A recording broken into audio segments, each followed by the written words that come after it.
අයිබෝන් සුබ දවසක් වේවා කියලා පිළිගන්නවා. ඉලෙක්ට්‍රොනික ක්ලාස් රූම් එකත් එක්ක එකතු වෙලා ඉන්න ඔයාලා සියලු දෙනාම. අද මම මේ වීඩියෝ එක ගේන්නේ මේ දැන් මේ දිනවල මේ ගෑස් ප්‍රශ්නය සහ විදුලි අර්බුදයත් එක්ක ආපු තවත් ගැටලුවක් තමයි කොහොමද අපි මේ ලිප දල්වා ගන්න කියලා. ඉතින් ඒකට දැන් ගොඩක් අය පුරුදු වෙලා තියෙනවා මේ පොල් කටු අඟුරු පාවිච්චි කරන මේ ලිප හදාගන්න.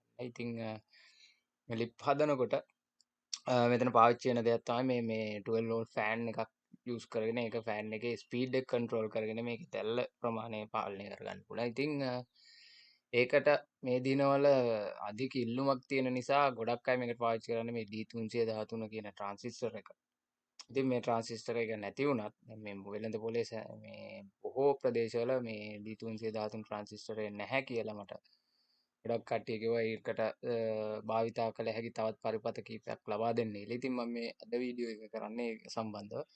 තවමත් ඉලෙක්ට්‍රොනික ක්ලාස්රූම් YouTube channel එක subscribe කරලා නැත්නම් subscribe කරන්න bell icon එක click කරොත් මේ වගේ වීඩියෝස් ඔයගලන්ට දිගටම බලා ගන්න පුළුවන්. ඒ වගේම මගේ pure sine wave inverter එකේ දෙවෙනි කොටස මේ වීඩියෝ එකෙන් පසුව එන වීඩියෝ එකේදී බලාපොරොත්තු වෙන්න. එhmenan අද අපි යමු අද වීඩියෝ එකට. එතකොට මම අද මේ D313 නැති වුණාම අපිට ඒ වෙනුවට මේ භාවිතා කළ හැකි 12 volt fan controllers 5ක diagrams ගේනවා. මේ ඔක්කොම ඉතාම සරලයි. ඔයගලන්ට පහසුවෙන් හදා ගන්න පුළුවන්. මම diagram එක පින්තූර ආකාරයෙන් දාලා තියෙන ඉතාමත් පහසුවෙන් ඔයගලන්ට ඒක හදා ගන්න පුළුවන්. හරි. එහෙනම් මේක තමයි පළවෙනි circuit diagram එක. මේක තමයි බොහෝ අවස්ථාවල පාවිච්චි කරන්නේ මේ D313 transistor එකත් එක්ක. එතකොට මේකේ කොම්පොනන්ට්ස් තුනයි. මේකට අපි කියනවා මේ variable resistor එකක්, එහෙම නැත්නම් potentiometer එකක්, එහෙම නැත්නම් අපි මේකට කියනවා volume control කියලා සරලව. එතකොට මෙන්න මේ එකක් මොනෝ ටයිප් එක ගන්න ඕන. මේක විශේෂම කාරණේ මේ D313 ට්‍රාන්සිස්ටර් එකත් එක්ක දානවා නම් මේක 10ක හරි 20ක හරි වගේ අඩු රෙසිස්ටන්ස් එකක් තියෙන variable resistor එකක් පාවිච්චි කරන්න ඕනේ. ඊට පස්සේ මෙතන D313 ට්‍රාන්සිස්ටර් එක පාවිච්චි කරන. ඒ වගේම මේ හරිය ෆෑන් එක. ඉතින් ඔයගොල්ලන්ට සරලව මේක හදාගන්න පුළුවන්. මම මේකේ අග්‍ර සටහන දක්වනවට වඩා ඔයගොල්ලන්ට ලේසි මේකේ මේ තියෙන විදිහට පරිපතේ හදාගන්න එක. මේ මෙතන මම මේම බම්පර් එකක් වගේ කියන්නේ මෙතන මෙහෙම දාලා තියෙන හැම තැනකම මේ කහ පාට වයර් එක සහ රතු පාට වයර් එක සම්බන්ධ වෙන්නේ නැහැ කියන එක තමයි මේකෙන් මේ සංකේතයෙන් අපි දක්වන්නේ ඉලෙක්ට්‍රොනික්ස් වල. එතකොට ඔයගලන්ට මේකත් එක්ක අපිට පාවිච්චි කරන්න පුළුවන් තවත් ට්‍රාන්සිස්ටර් දැන් D313 නැහැ කියනකොට ඒකට සමානයි C1061 කියන ට්‍රාන්සිස්ටර් එක. ඒ වගේම ඔයගලන්ට D400 ට්‍රාන්සිස්ටර් එකත් පාවිච්චි කරන්න පුළුවන්. D400 ට්‍රාන්සිස්ටර් එක පාවිච්චි කරද්දී D313 සහ D400 පින් ඩයග්‍රෑම්ස් බලලා මේ ඔක්කොම NPN ට්‍රාන්සිස්ටර්. එතකොට ඔයගලන්ට පහසුවෙන් පාවිච්චි කරන්න පුළුවන්. එතකොට මේ D313 නැතත් C1061 මේ සර්කිට් එකට D400 පාවිච්චි කරන්න පුළුවන්. මෙතන 12 volts ෆෑන් එකක් මෙතන පාවිච්චි කරන්න. ඉතින් ඔයගලන්ට පැහැදිලි ඇති පළවෙනි සර්කිට් ඩයග්‍රෑම් එක මේක. එතකොට මේකේ විශේෂම කාරණය 10K හරි 20K හරි තමයි ඔයගොල්ලෝ මේ වොලියම් කන්ට්‍රෝල් එක එහෙම නැත්නම් වේරියබල් රෙසිස්ටර් එක පොටෙන්ෂියෝමීටර් එක පාවිච්චි කරන්න ඕනේ.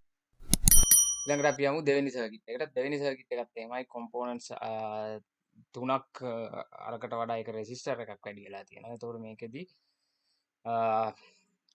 පොටෙන්ෂියෝමීටර් එක වොලියම් කන්ට්‍රෝලර් එකක් අර වගේම. එතකොට මේකට ඔයගලන්ට 50K එකක් ගන්න පුළුවන්. ඒ වගේම මෙතනට ඔයගොල්ලෝ පාවිච්චි කරන්න පුළුවන් 22K රෙසිස්ටර් එකක්. මෙතන 22K රෙසිස්ටර් එකක්. ඒ වගේම මෙතන ට්‍රාන්සිස්ටර් හැටියට BD139 ට්‍රාන්සිස්ටර් එක පාවිච්චි කරන්න පුළුවන්. BD139 නැත්නම් BD135 පාවිච්චි කරන්න පුළුවන්. මේකෙදිත් විශේෂ කාරණා මෙතනදී මේ කොළ පාට සහ කළු පාට වයර් එක ගෑවෙන්නේ නැහැ. ඒකට ඔයගලන්ට මේකත් පාවිච්චි කරන්න පුළුවන්. මේ දෙකේදිම තියෙන කාරණාව තමයි ඔයගලන්ට මේකට හීට් සින්ක් එකක් පාවිච්චි කරන්න පුළුවන් ට්‍රාන්සිස්ටර් එකේ ආයු කාලය වැඩි කරගන්න මේකට සහ මෙතන D313 C1061 දෙකම ඔයගලන්ට පුළුවන් මේ වගේ හීට් සින්ක් සවි කරන්න එන්නේ D400 එහෙම එන්නේ නැහැ. BD139 135 මේ ආකාරයෙන් එන්නේ. එතකොට මේකටත් ඔයගලන්ට හීට් සින්ක් එකක් සවි කරන්න පුළුවන් සරලව. හරි. ඊට පස්සේ තුන්වෙනි ඩයග්‍රෑම් එක හැටියට මට ගේන්න පුළුවන් අපිට මේකට MOSFETs එහෙම නැත්නම් ට්‍රාන්සිස්ටර් වල ටයිප් එකක් තමයි අපි කතා කරන්නේ.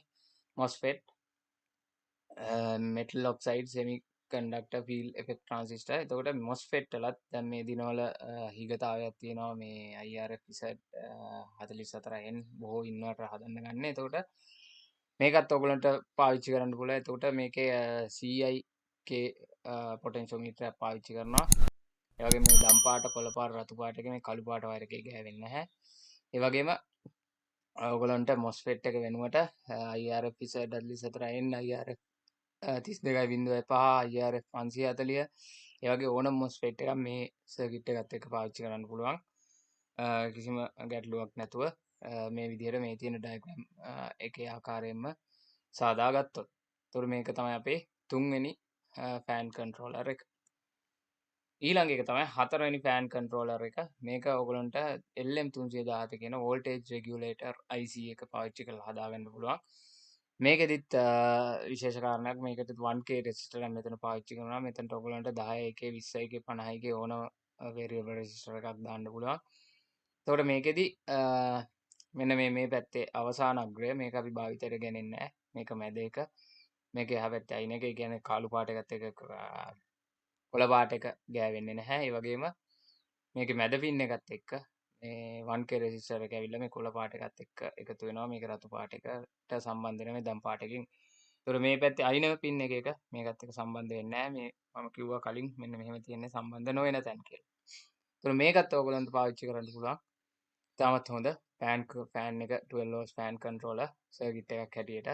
මේකෙදි විශේෂම කාරණය මේ අවසාන අග්‍රයේ මේ පින් එක අපි මේකෙදි භාවිතයට ගන්නේ නැහැ. ඊට පස්සේ ඔයගලන්ට අවසානයේදී තව එකක් මේකෙදී ඔයගලන්ට සරලව BC 547 ට්‍රාන්සිස්ටර් එක පාවිච්චි කරන්න පුළුවන්. මේකට ඔයගලන්ට ඇම්පියර් 100ක 150ක වගේ තියෙන ෆෑන් මේකත් එක්ක තාමත් ලේසියෙන් පාවිච්චි කරන්න පුළුවන්. ඒකෙත් ඔයගලන්ට CIK පොටෙන්ෂියෝමීටර් එකක් පාවිච්චි කරන්න පුළුවන්. 10K රෙසිස්ටර් එකක්. ඒතකොට මේක මැද පින් එකට 10K රෙසිස්ටර් එක හරහා මේක මැද පින් එකට යනවා. මේ කිසිම අග්‍රයක් ගෑවෙන්නේ නැහැ කොළ පාට එකත් එක්ක. ඒ වගේම මේ කළු පාට එකත් මේ අග්‍ර කිසිවක ගෑවෙන්නේ නැතුව මේ පැත්තේ අයින මේකට සහ මේ පැත්තේ එක ෆෑන් එකේ රින අග්‍රයට යනවා. එතකොට මේකත් කිසිම ප්‍රශ්නයක් නැහැ. ඔයගලන්ට BC 547 කින් ට්‍රාන්සිස්ටර් එක පාවිච්චි කරලා මේ ෆෑන් කන්ට්‍රෝලර් සර්කිට් එකත් හදාගන්න පුළුවන්. මේකේ අපි කියන මිලි ඇම්පියර් ගාන අඩු ෆෑන් එක මේකේ තාමත් හොඳින් පාවිච්චි කරන්න පුළුවන්. එහෙමනම් ඔයගලන්ට පැහැදිලි වෙන්න ඇති මම අද සර්කිට්ස් 4ක් ගෙනාවා. ෆෑන් කන්ට්‍රෝලර් සර්කිට් සමාන සර්කිට් 5ක් ඔයගලන්ට ඉදිරිපත් කරා. එතකොට D313 නැතත් ඔයගලන්ට ඕනම අවස්ථාවක මේ ඕනම සර්කිට් එකක් හදා බලන්න පුළුවන්. ඒකත් එක්කම ඔයගලන්ට මේවා සම්බන්ධව තියෙනවා නම් ගැටලු ට්‍රාන්සිස්ටර් වල අග්‍ර හඳුනා ගැනීමට අපහසුතා MOSFETs වල පහළ කමෙන්ට් සෙක්ෂන් එකේ ඒවා කමෙන්ට් කරන්න මම හැකි ඉක්මනින් ඒකට පිළිතුරු ලබා දෙන්නම්. එහෙමනම් ඉලෙක්ට්‍රොනික ක්ලාස්රූම් YouTube channel එකත් එක්ක දිගටම සම්බන්ධ වෙලා ඉන්න. ඊළඟ වීඩියෝ එක වෙන්නේ අපේ පියෝ සයින් වේව් ඉන්වර්ටර් එකේ දෙවෙනි කොටස. එහෙමනම් තවමත් ඉලෙක්ට්‍රොනික ක්ලාස්රූම් YouTube channel එක subscribe කරේ නැත්නම් subscribe කරන්න. මේ වීඩියෝ එක හොඳයි කියලා හිතනවා නම් අනිත් අයට බලන්න share කරන්න. ඒකම වීඩියෝ එක like කරන්න. තවත් මේ වගේ වීඩියෝ එකකින් අපි ඉස්සරහට පමු.